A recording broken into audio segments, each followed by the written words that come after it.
A question I've heard from different people in different settings is, should we still be fasting? So the question of fasting is actually a really good one. If you think about it, many of us can't get to church to receive communion, and we're not sure what's going to happen with Holy Week and Pascha. So the question of fasting is actually a really good one. And my answer in a nutshell is, yes, absolutely, we should still be fasting. Of course, you should check with your spiritual father, with your own priest, and of course, if you have health issues or another reason why you're not able to fast, then do what you need to do to stay healthy. But for those of us who can, I think we still should be fasting. Why? Well, if you think about it, in the Old Testament, fasting was a sign of lamentation. When the Israelites were exiled into Babylon, they fasted as a lament for their loss of Jerusalem and Israel. Today, fasting is often associated with communion or with Lent or Advent or in August as we prepare for the Dormition feast. And we think of fasting as a way of preparing ourselves for communion.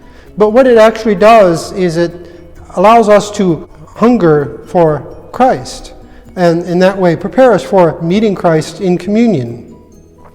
So now more than ever, we need Christ in our lives. We need God here helping us, healing us, making everything better. And so fasting continues to make us realize that ultimately God's in control. We may not have any control over the virus, over other people's responses. We may not have any control over our finances or even our own health, but we still know that God is in control. He's the one who trampled down death by death, and He's the one who will heal all things. So now in this time of distress, we should be fasting even more as a lament and repentance of our own sins, and also as a way of reminding us that God's in control, and as a way of hungering after Him for when we are able to get back to normal in our churches. So brothers and sisters, if you're able, please continue fasting and pray that God heals us and helps the medical care providers, directs our leaders, and that we'll get through this safe and sound and sooner rather than later. So may God bless you, blessed strength in your fasting, and may you all be well.